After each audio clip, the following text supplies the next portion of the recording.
Segundo Crônicas, capítulo 33.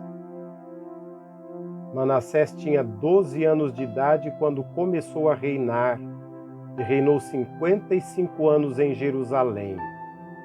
Ele fez o que o Senhor reprova, imitando as práticas detestáveis das nações que o Senhor havia expulsado de diante dos israelitas. Reconstruiu os altares idólatras que seu pai Ezequias havia demolido, também ergueu altares para os Baalins e fez postes sagrados. Inclinou-se diante de todos os exércitos celestes e lhes prestou culto. Construiu altares no templo do Senhor, do qual o Senhor tinha dito: meu nome permanecerá para sempre em Jerusalém. Nos 2 pátios do templo do Senhor, ele construiu altares para todos os exércitos celestes. Chegou a queimar seus filhos em sacrifício no vale de Ben-Rinom.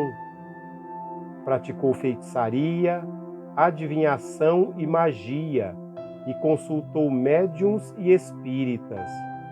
Fez o que o Senhor reprova, provocando-o à ira. Ele tomou a imagem esculpida que havia feito e a colocou no templo, do qual Deus tinha dito a Davi e a seu filho Salomão: neste templo e em Jerusalém, que escolhi dentre todas as tribos de Israel, porei meu nome para sempre. Não farei os pés dos israelitas deixarem novamente a terra que dei aos seus antepassados, se tão somente tiverem o cuidado de fazer tudo o que lhes ordenei em todas as leis, os decretos e as ordenanças dadas por meio de Moisés. Manassés, porém, desencaminhou Judá e o povo de Jerusalém, a ponto de fazer pior do que as nações que o Senhor havia destruído diante dos israelitas. O Senhor falou a Manassés e a seu povo, mas não lhe deram atenção. Por isso o Senhor enviou contra eles os comandantes do exército do rei da Assíria, os quais prenderam Manassés, colocaram-lhe um gancho no nariz e algemas de bronze, e o levaram para a Babilônia. Em sua angústia, ele buscou o favor do Senhor, o seu Deus, e humilhou-se muito diante do Deus dos seus antepassados. Quando ele orou, o Senhor o ouviu e atendeu o seu pedido, de forma que o trouxe de volta a Jerusalém e a seu reino. E assim Manassés reconheceu que o Senhor é Deus. Depois disso, ele reconstruiu e aumentou a altura do muro externo da cidade de Davi, a oeste da fonte de Giom, no vale, até a entrada da Porta do Peixe, em torno da colina de Ofel. Também pôs comandantes militares em todas as cidades fortificadas de Judá. Manassés tirou do templo do Senhor os deuses estrangeiros e a imagem que lá havia colocado, bem como todos os altares idólatras que havia construído na colina do templo e em Jerusalém, e jogou-os fora da cidade. Então restaurou o altar do Senhor e sobre ele ofereceu sacrifícios de comunhão e ofertas de gratidão, ordenando a Judá que servisse o Senhor, o Deus de Israel. O povo, contudo, continuou a sacrificar nos altares idólatras, mas somente ao Senhor, ao seu Deus. Os demais acontecimentos do reinado de Manassés, inclusive sua oração a seu Deus e as palavras que os videntes lhe falaram em nome do Senhor, o Deus de Israel, estão escritos nos registros históricos dos reis de Israel. Sua oração e a resposta de Deus, bem como todos os seus pecados e a sua infidelidade, além dos locais onde construiu altares idólatras e ergueu postes sagrados e ídolos, antes de humilhar-se, tudo está escrito nos registros históricos dos videntes. Manassés descansou com os seus antepassados e foi sepultado em sua propriedade. E seu filho Amon foi o seu sucessor. Amon tinha 22 anos de idade quando começou a reinar e reinou 2 anos em Jerusalém. Ele fez o que o Senhor reprova, à semelhança de seu pai. Amon prestou culto e ofereceu sacrifícios a todos os ídolos que Manassés havia feito. Mas, ao contrário de seu pai Manassés, não se humilhou diante do Senhor, antes aumentou a sua culpa. Os oficiais de Amon conspiraram contra ele e o assassinaram em seu palácio. Mas o povo matou todos os que haviam conspirado contra o rei Amon, e a seu filho Josias proclamou o rei em seu lugar.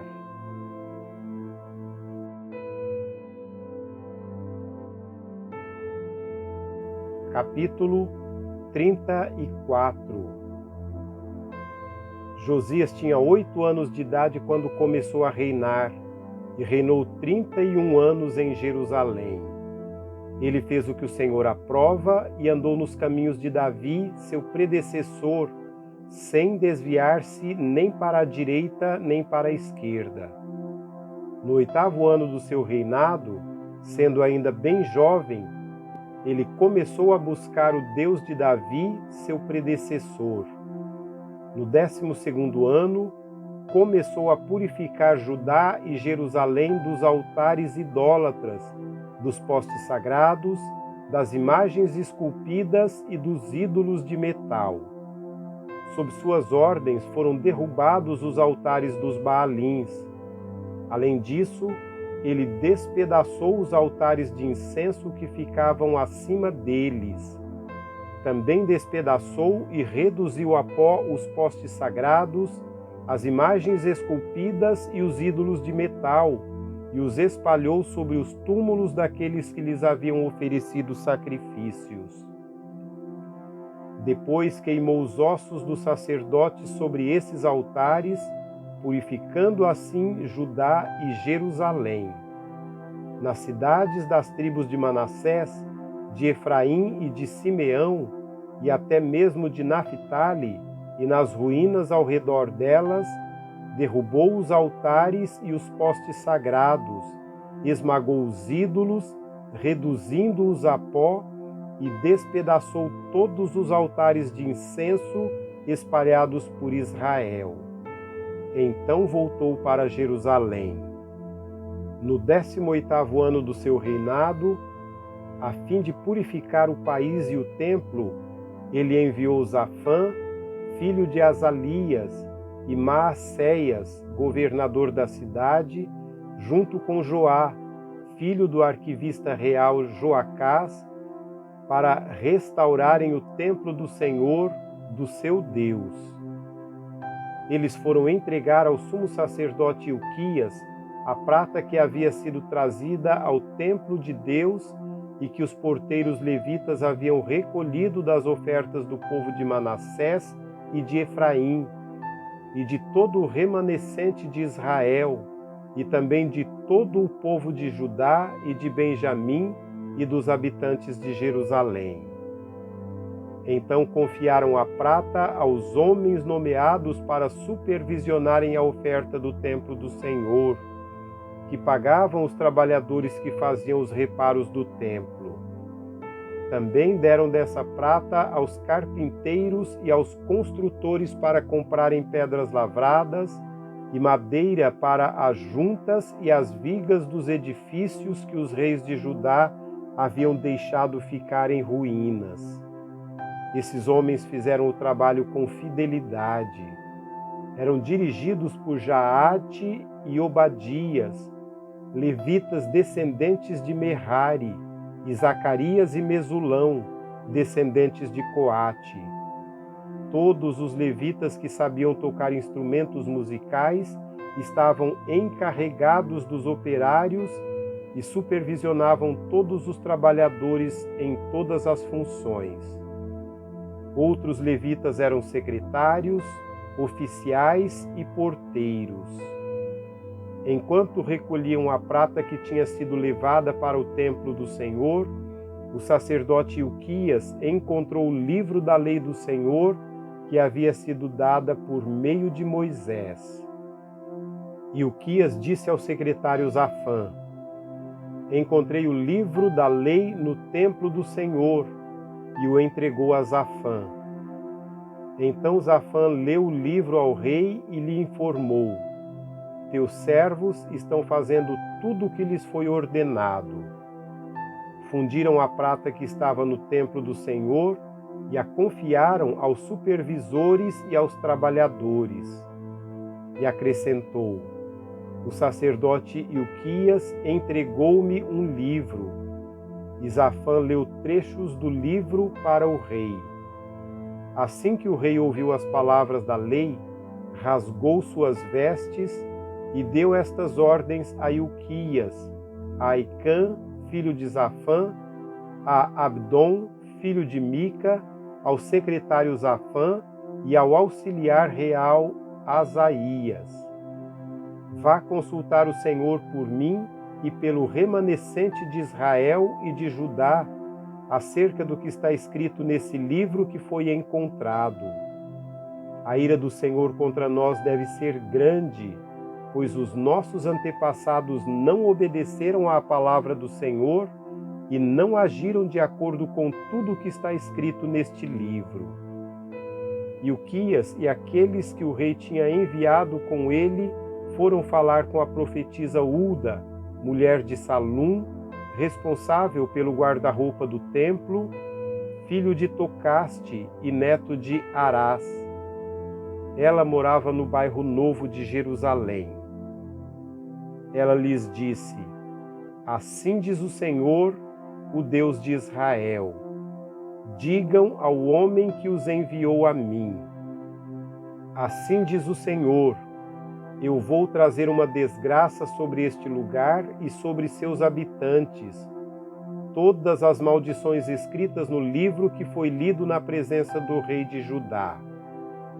Porque me abandonaram e queimaram incenso a outros deuses, provocando-me a ira por meio de todos os ídolos que as mãos deles têm feito. Minha ira arderá contra este lugar e não se apagará. Digam ao rei de Judá que os enviou para consultar o Senhor. Assim diz o Senhor, o Deus de Israel, acerca das palavras que você ouviu. Já que o seu coração se abriu e você se humilhou diante de Deus quando ouviu o que ele falou contra este lugar e contra os seus habitantes, e você se humilhou diante de mim, rasgou as suas vestes e chorou na minha presença, eu o ouvi, declara o Senhor. Portanto, eu o reunirei aos seus antepassados, e você será sepultado em paz. Seus olhos não verão a desgraça que trarei sobre este lugar e sobre seus habitantes. Então eles levaram a resposta ao rei.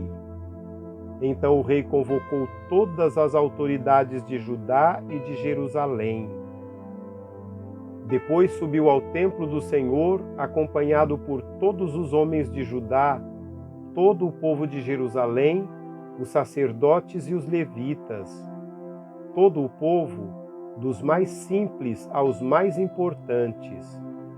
Para todos o rei leu em voz alta todas as palavras do livro da aliança, que havia sido encontrado no templo do Senhor.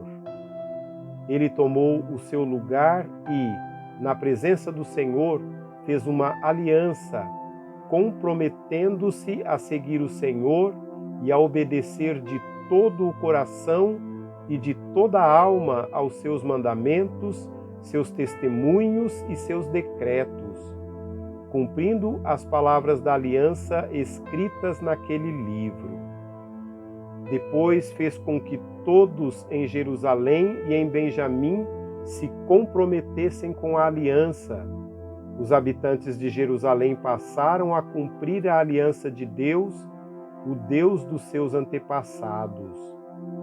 Josias retirou todos os ídolos detestáveis de todo o território dos israelitas e obrigou todos os que estavam em Israel a servirem ao Senhor, ao seu Deus. E enquanto ele viveu, o povo não deixou de seguir o Senhor, o Deus dos seus antepassados.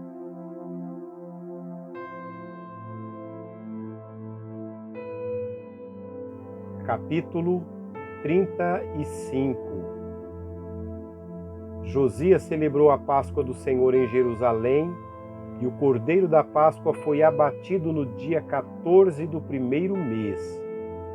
Ele nomeou os sacerdotes para suas responsabilidades e os encorajou a dedicar-se ao serviço no templo do Senhor. Ele disse aos levitas que instruíam todo Israel e haviam sido consagrados ao Senhor: ponham a arca sagrada no templo construído por Salomão, filho de Davi, rei de Israel. Vocês não precisam mais levá-la de um lado para outro sobre os ombros. Agora sirvam ao Senhor, ao seu Deus e ao povo dele, Israel. Preparem-se por famílias, em suas divisões, de acordo com a orientação escrita por Davi, rei de Israel, e por seu filho Salomão. Fiquem no lugar santo com um grupo de levitas para cada subdivisão das famílias do povo. Abatam os cordeiros da Páscoa, consagrem-se e preparem os cordeiros para os seus irmãos israelitas, fazendo o que o Senhor ordenou por meio de Moisés. Josias deu a todo o povo que ali estava um total de 30.000 ovelhas e cabritos para as ofertas da Páscoa, além de 3.000 bois. Tudo foi tirado dos bens pessoais do rei. Seus oficiais também contribuíram voluntariamente para o povo, para os sacerdotes e para os levitas. Ilquias, Zacarias e Jeiel, os administradores do templo, deram aos sacerdotes 2.600 ovelhas e cabritos e 300 bois. Também Conanias, junto com seus irmãos Semaías, Natanael e com os líderes dos levitas, Asabias, Jeiel e Josabade, ofereceram aos levitas 5.000 ovelhas e cabritos e 500 bois. O serviço foi organizado e os sacerdotes assumiram seus lugares com os levitas em seus turnos, conforme o rei ordenara. Os cordeiros da Páscoa foram abatidos e os sacerdotes aspergiram o sangue que lhes fora entregue, enquanto os levitas tiravam a pele dos animais. Eles separaram também os holocaustos para dá-los aos grupos das famílias do povo, para que essas os oferecessem ao Senhor, conforme está escrito no livro de Moisés, e fizeram o mesmo com os bois. Assaram os animais da Páscoa sobre o fogo, conforme prescrito.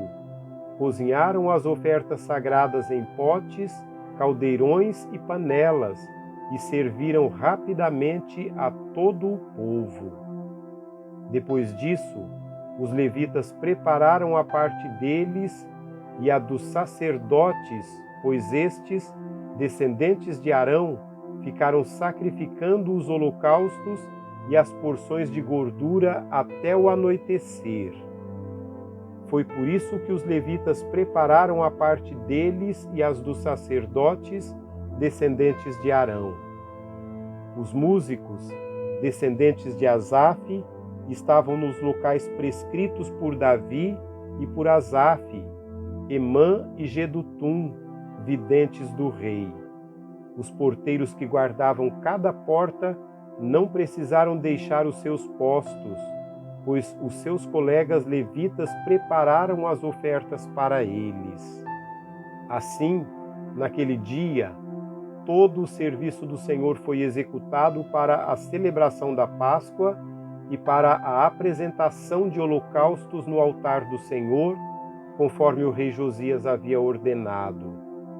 Os israelitas que estavam presentes celebraram a Páscoa naquele dia e durante 7 dias celebraram a festa dos pães sem fermento. A Páscoa não havia sido celebrada dessa maneira em Israel desde os dias do profeta Samuel, e nenhum dos reis de Israel havia celebrado uma Páscoa como esta, como o fez Josias, com os sacerdotes, os levitas e todo o Judá e Israel que estavam ali com o povo em Jerusalém. Esta Páscoa foi celebrada no 18º ano do reinado de Josias. Depois de tudo que Josias fez, e depois de colocar em ordem o templo, Neco, rei do Egito, saiu para lutar em Carquemes, junto ao Eufrates, e Josias marchou para combatê-lo. Neco, porém, enviou-lhe mensageiros, dizendo: Não interfiras nisso, ó rei de Judá. Desta vez não estou atacando a ti, mas a outro reino com o qual estou em guerra. Deus me disse que me apressasse, por isso para de opor-se a Deus, que está comigo. Caso contrário, ele o destruirá. Josias, contudo, não quis voltar atrás e disfarçou-se para enfrentá-lo em combate. Ele não quis ouvir o que Neco lhe disse por ordem de Deus, mas foi combatê-lo na planície de Megido. E na batalha, flecheiros atingiram o rei Josias, pelo que disse aos seus oficiais: Tirem-me daqui, estou gravemente ferido. Eles o tiraram do seu carro, colocaram-no em outro e o levaram para Jerusalém, onde morreu. Ele foi sepultado nos túmulos dos seus antepassados, e todos os moradores de Judá e de Jerusalém choraram por ele. Jeremias compôs um cântico de lamento em homenagem a Josias, e até hoje todos os cantores e cantoras homenageiam Josias com cânticos de lamento. Estes se tornaram uma tradição em Israel e estão escritos na coletânea das Lamentações. Os demais acontecimentos do reinado de Josias e os seus atos piedosos, de acordo com o que está escrito na lei do Senhor, todos os acontecimentos, do início ao fim, estão escritos nos registros históricos dos reis de Israel e de Judá.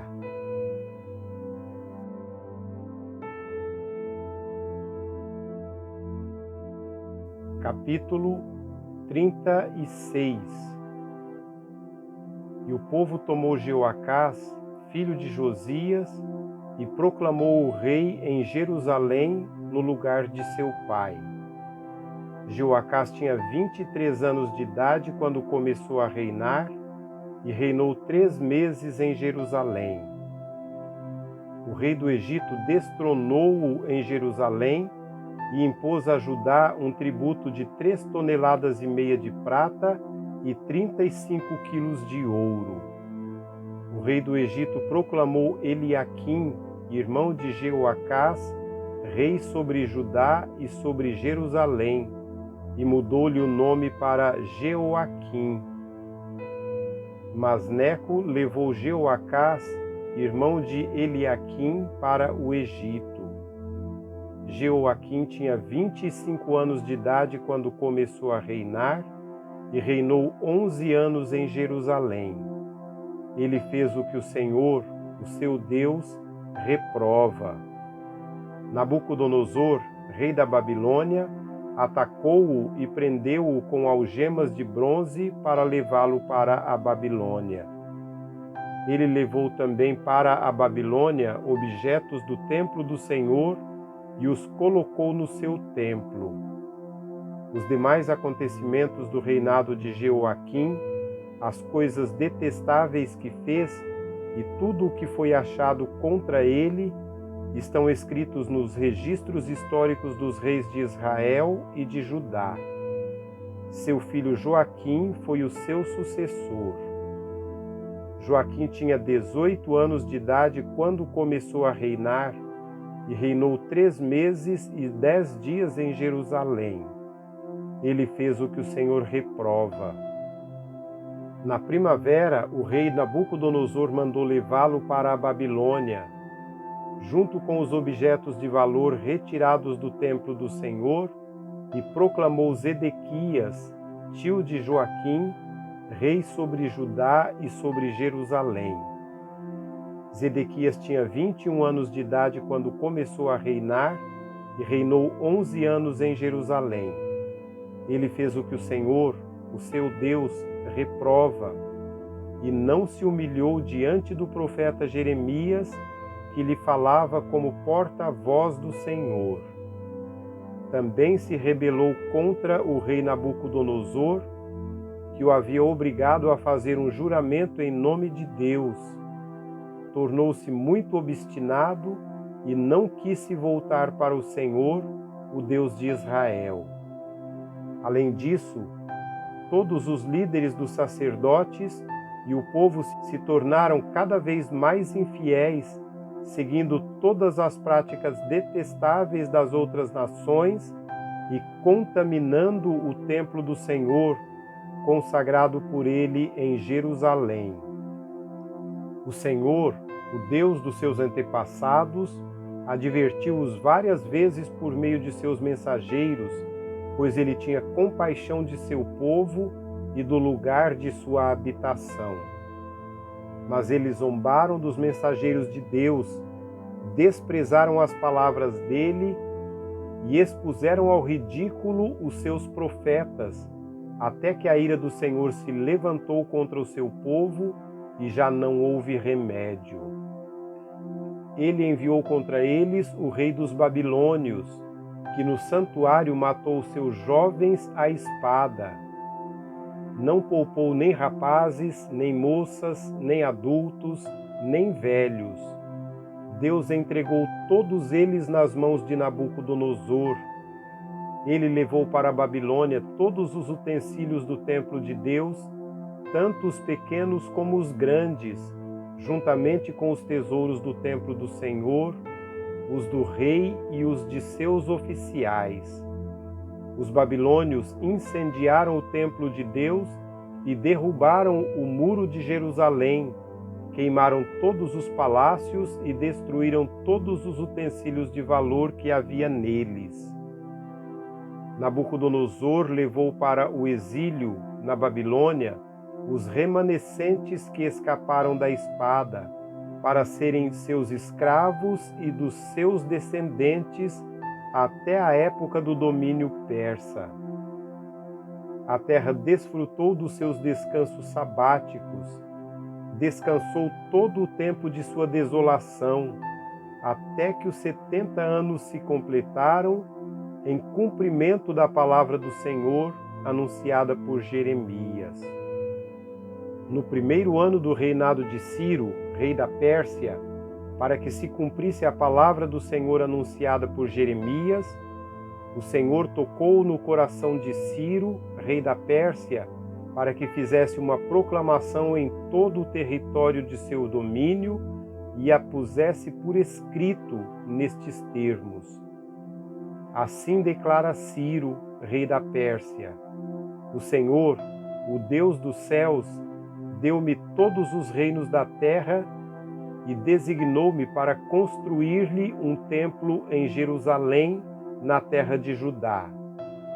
Quem dentre vocês pertencer ao seu povo, vá para Jerusalém, e que o Senhor, o seu Deus, esteja com ele.